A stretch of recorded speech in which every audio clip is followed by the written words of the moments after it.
Hi ವಿದ್ಯಾರ್ಥಿಗಳೇ, ಎಲ್ಲರಿಗೂ ನಮಸ್ಕಾರಗಳು. ನಾನು ಕೃಷ್ಣ ನಾಯ್ಕ್, ರಾಜ್ಯಶಾಸ್ತ್ರ ಸಹಾಯಕ ಪ್ರಾಧ್ಯಾಪಕರು, ಸರ್ಕಾರಿ ಪ್ರಥಮ ದರ್ಜೆ ಕಾಲೇಜು, ಕುಮಟಾ, ಉತ್ತರ ಕನ್ನಡ ಜಿಲ್ಲೆ. ವಿದ್ಯಾರ್ಥಿಗಳೇ, ನಾವು ಕಳೆದ ತರಗತಿಗಳಲ್ಲಿ ನಾವು ಅಂತಾರಾಷ್ಟ್ರೀಯ ಶಾಂತಿಗೆ ಮಾರ್ಗಗಳು ಎಂಬ ವಿಚಾರದ ಬಗ್ಗೆ, ಅದರಲ್ಲಿ ಬರುವಂತಹ ಹಲವಾರು ವಿಚಾರಗಳ ಬಗ್ಗೆ ನಾವು ಚರ್ಚೆಯನ್ನು ಮಾಡ್ತಾ ಹೋಗ್ತಾ ಇದ್ದೀವಿ. ಏನು ಬ್ಯಾಲೆನ್ಸ್ ಆಫ್ ಪವರ್, ಶಾಂತಿ, ಏನು ಶಕ್ತಿ ಸಮತೋಲನ, ಮತ್ತು ಏನು ಕಲೆಕ್ಟಿವ್ ಸೆಕ್ಯೂರಿಟಿ, ಸಾಮೂಹಿಕ ಭದ್ರತೆ, ಕಲೆಕ್ಟಿವ್ ಡಿಫೆನ್ಸ್, ಸಾಮೂಹಿಕ ಏನು ರಕ್ಷಣೆ, ಈ ವಿಚಾರದ ಬಗ್ಗೆ ಸಾಕಷ್ಟು ವಿಚಾರಗಳನ್ನು ನಾವು ಇಂದಿನ ತರಗತಿಯಲ್ಲಿ ಮಾತಾಡ್ತಾ ಬಂದಿದ್ದೀವಿ. ಕಳೆದ ತರಗತಿಯಲ್ಲಿ ಅಂತಾರಾಷ್ಟ್ರೀಯ ವಿವಾದಗಳನ್ನು ಶಾಂತಿಯುತವಾಗಿ ಬಗೆಹರಿಸ್ಕೊಳ್ಳೋದ್ರ ಬಗ್ಗೆ ನಾವು ಚರ್ಚೆಯನ್ನು ಮಾಡಿದ್ವಿ. ಇಂಟರ್ನ್ಯಾಷನಲ್ ಏನು ಡಿಸ್ಪ್ಯೂಟ್ಸನ್ನು, ಅಂತಾರಾಷ್ಟ್ರೀಯ ವಿವಾದಗಳನ್ನು peaceful settlement of international disputes part 1ನಲ್ಲಿ ನಾವು ಅಧ್ಯಯನ ಮಾಡಿದ್ವಿ ಕಳೆದ ಸಲ. ಇನ್ನು ನಾವು ಅಂತಾರಾಷ್ಟ್ರೀಯ ವಿವಾದಗಳ ಶಾಂತಿಯುತ ಇತ್ಯರ್ಥ ಭಾಗ 2 ಅಂದರೆ ಮುಂದುವರಿಸ್ತಾ ಈ ಒಂದು ಸೆಷನ್ನಲ್ಲಿ, ಈ ಒಂದು ತರಗತಿಯಲ್ಲಿ ಅದನ್ನು ಮುಂದುವರಿಸುತ್ತಾ ಈ ಒಂದು ತರಗತಿಯಲ್ಲಿ ಅಂತಾರಾಷ್ಟ್ರೀಯ ವಿವಾದಗಳ ಶಾಂತಿಯುತ ಇತ್ಯರ್ಥ ಭಾಗ 2 ಅಂತ ಮಾಡಿಕೊಂಡು ಇದರಲ್ಲಿ ಬರುವಂತಹ ಅಂತಾರಾಷ್ಟ್ರೀಯ ವಿವಾದಗಳ ಶಾಂತಿಯುತ ಇತ್ಯರ್ಥ ಹಾಗೂ ವಿಶ್ವಸಂಸ್ಥೆ, ಈ ವಿಚಾರವನ್ನು ತೆಗೆದುಕೊಂಡು ನಾವು ಈ ಸೆಷನ್ನಲ್ಲಿ ಅಥವಾ ಈ ಒಂದು ತರಗತಿಯಲ್ಲಿ ನಾವು ಚರ್ಚೆಯನ್ನು ಮಾಡೋಣ. ಅದಕ್ಕಿಂತ ಮೊದಲು ಈ ಒಂದು ವಿಡಿಯೋನಲ್ಲಿ ಅಥವಾ ಈ ಒಂದು ಸೆಷನ್ನಲ್ಲಿ ನಾವು ಏನು ಚರ್ಚೆ ಮಾಡ್ತೀವಿ ಅನ್ನೋದ್ರ ಬಗ್ಗೆ ಒಂದು ಕಾರ್ಯಸೂಚಿ ಅಥವಾ ಟೇಬಲ್ ಆಫ್ ಕಂಟೆಂಟ್ಸನ್ನು ಒಂದ್ಸಲ ನೋಡೋಣ. ಇದರಲ್ಲಿ peaceful settlement of international disputes part 2, ಹಿಂದಿನ ತರಗತಿಯಲ್ಲಿ peaceful settlement of international disputes part 1 study ಮಾಡಿದ್ವಿ.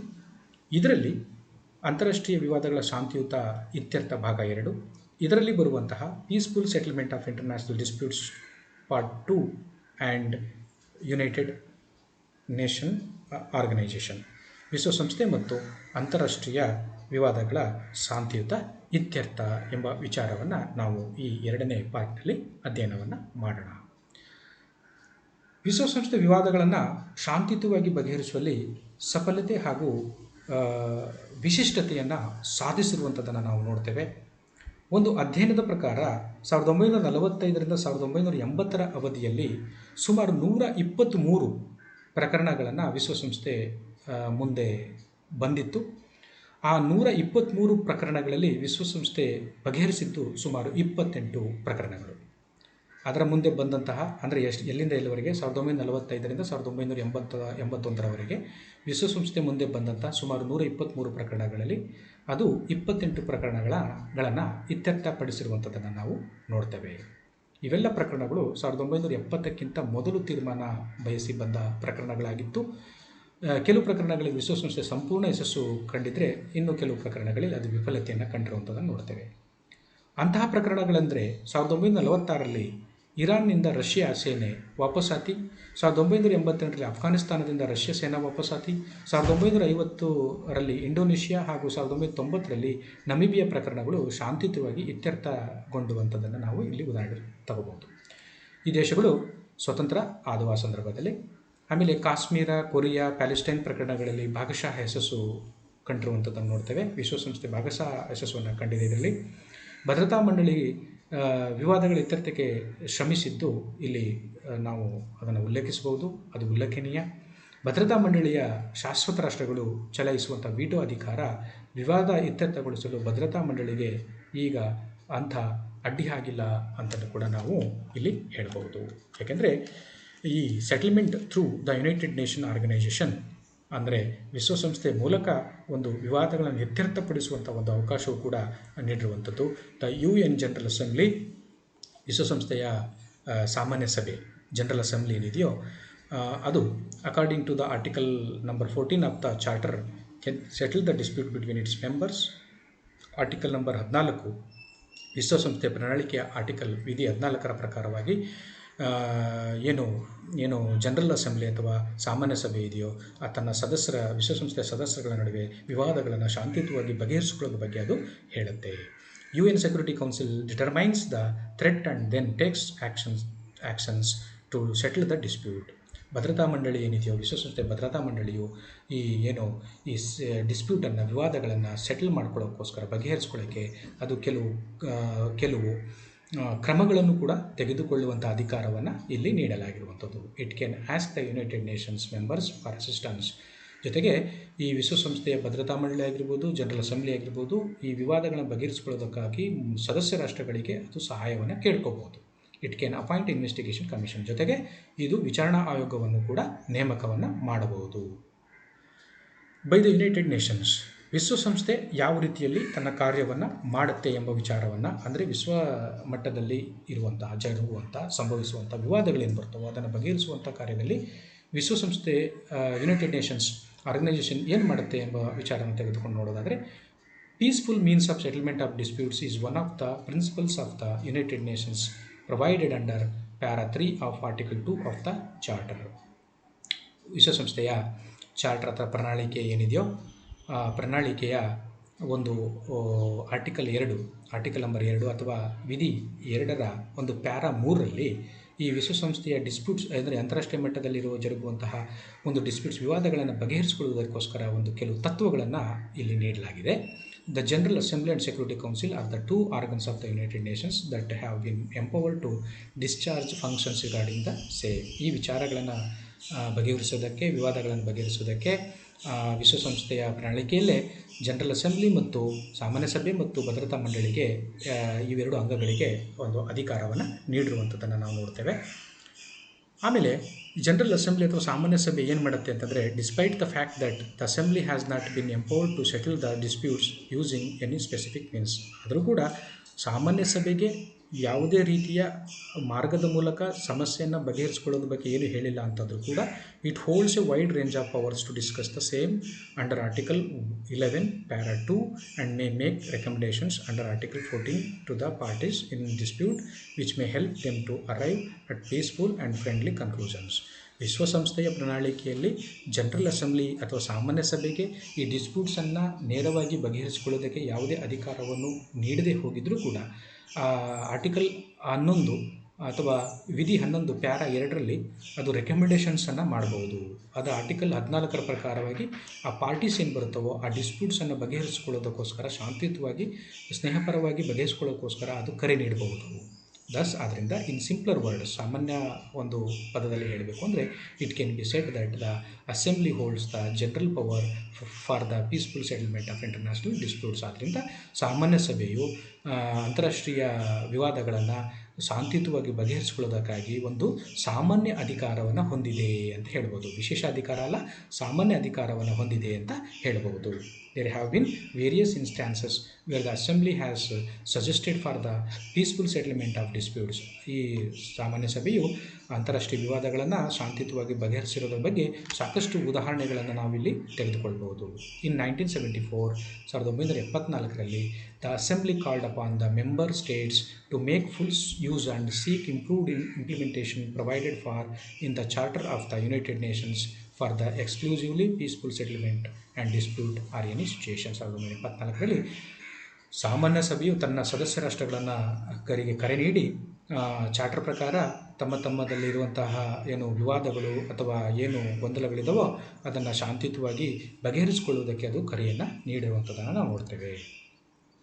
ನಂತರದಲ್ಲಿ ಈ ಅಂತಾರಾಷ್ಟ್ರೀಯ ವಿವಾದಗಳನ್ನು ಶಾಂತಿಯುತವಾಗಿ ಬಗೆಹರಿಸಿಕೊಳ್ಳುವಂತಹ ಒಂದು ವಿಚಾರದಲ್ಲಿ ವಿಶ್ವಸಂಸ್ಥೆಯ ಪಾತ್ರ ಹೇಗಿದೆ ಅನ್ನೋದ್ರ ಬಗ್ಗೆ ನಾವು ಅಧ್ಯಯನ ಮಾಡ್ತಾಯಿದ್ವಿ, ಚರ್ಚೆ ಮಾಡ್ತಾಯಿದ್ವಿ.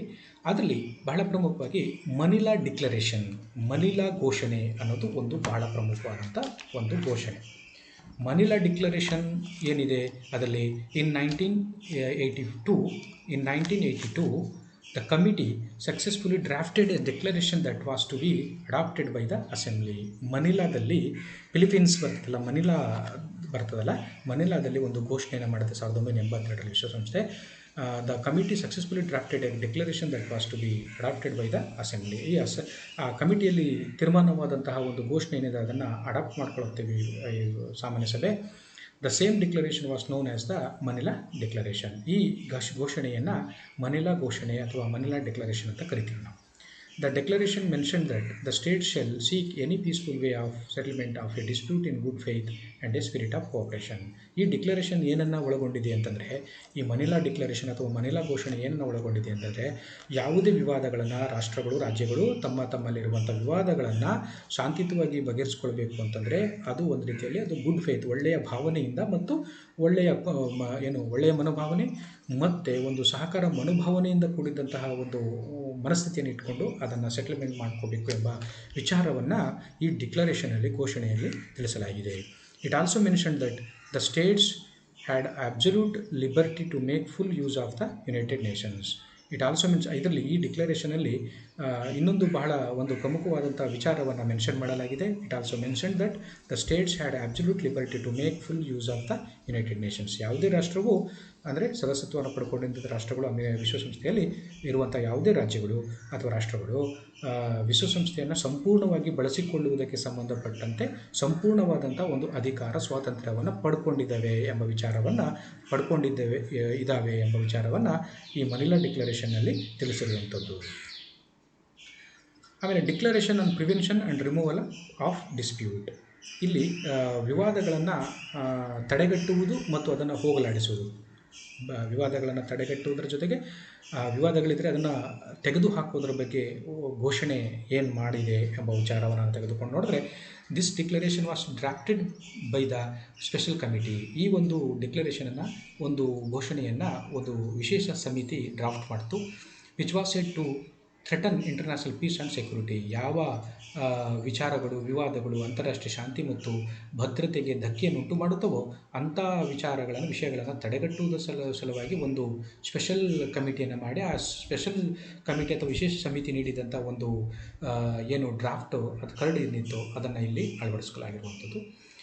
Which was said to this declaration is said to have been approved by the assembly in the same year. ಈ ಒಂದು ಡೆಕ್ಲರೇಷನನ್ನು ವಿಶ್ವಸಂಸ್ಥೆಯ ಭದ್ರತಾ ಮಂಡಳಿ ಅದೇ ವರ್ಷ ಅಳವಡಿಸ್ಕೊಂಡಿರುವಂಥದ್ದನ್ನು ನೋಡ್ತೇವೆ.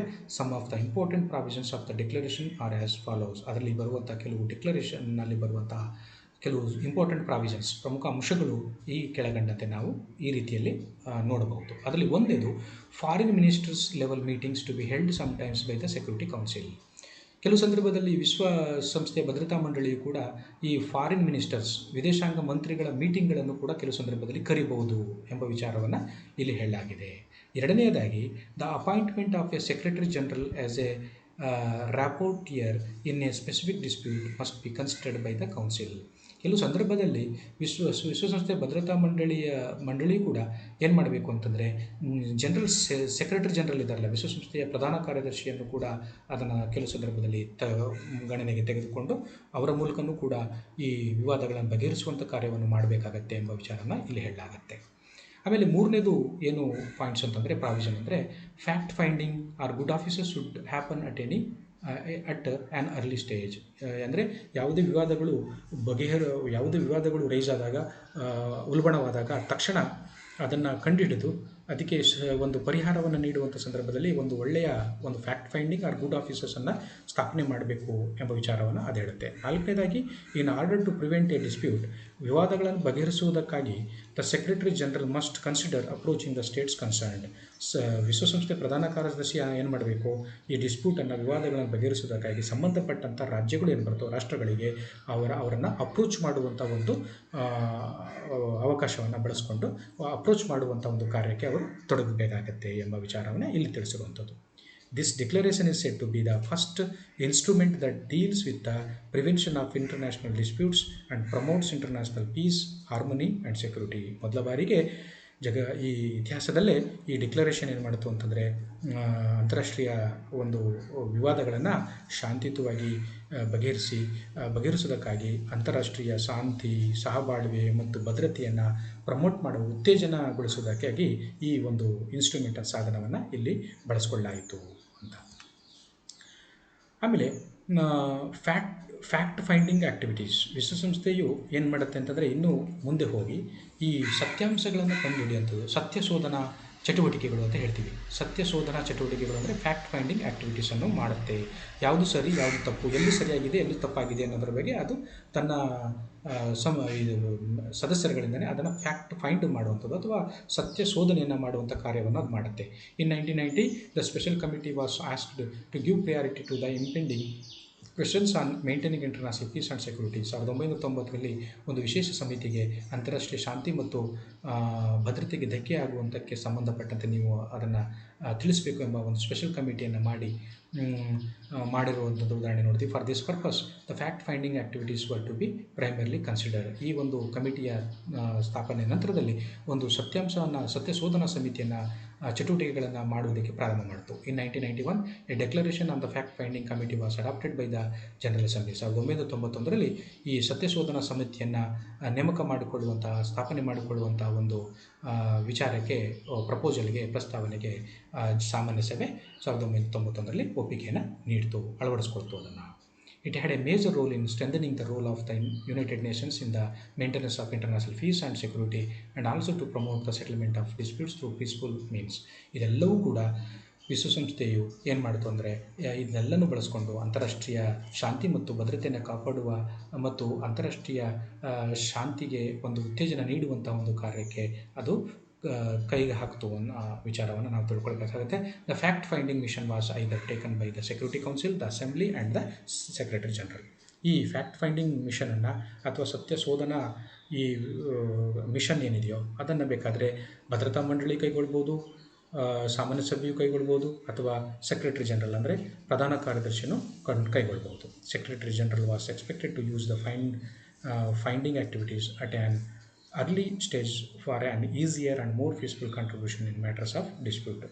ಜನರಲ್ ಸೆಕ್ರೆಟರಿ ಅವರು, ಪ್ರಧಾನ ಕಾರ್ಯದರ್ಶಿಯವರು ಮೊದಲೇ ವಿವಾದಗಳು ಪ್ರಾರಂಭ ಆಗುವುದಕ್ಕಿಂತ ಮೊದಲು ಅಥವಾ ನಂತರದಲ್ಲಿ ತಕ್ಷಣವೇ ಅದನ್ನು ಬಗೆಹರಿಸಿಕೊಳ್ಳುವಂಥ ಒಂದು ಪ್ರಯತ್ನಕ್ಕೆ ಕೈ ಹಾಕಬಹುದು ಎಂಬ ವಿಚಾರವನ್ನು ಇಲ್ಲಿ ತಿಳಿಸಲಾಗಿರುವಂಥದ್ದು. ಆಮೇಲೆ peaceful settlement of international disputes part 2ನಲ್ಲಿ ನಾವಿನ್ನು ವಿಶ್ವಸಂಸ್ಥೆ ಅಂತಾರಾಷ್ಟ್ರೀಯ ವಿವಾದಗಳ ಶಾಂತಿಯುತ ಇತ್ಯರ್ಥ ಮತ್ತು ವಿಶ್ವಸಂಸ್ಥೆಯನ್ನು ವಿಚಾರವನ್ನು ತೆಗೆದುಕೊಂಡ್ರೆ ಇಲ್ಲಿವರೆಗೆ ನಾವು ಜನರಲ್ ಅಸೆಂಬ್ಲಿ ಬಗ್ಗೆ ಮಾತಾಡಿದ್ವಿ.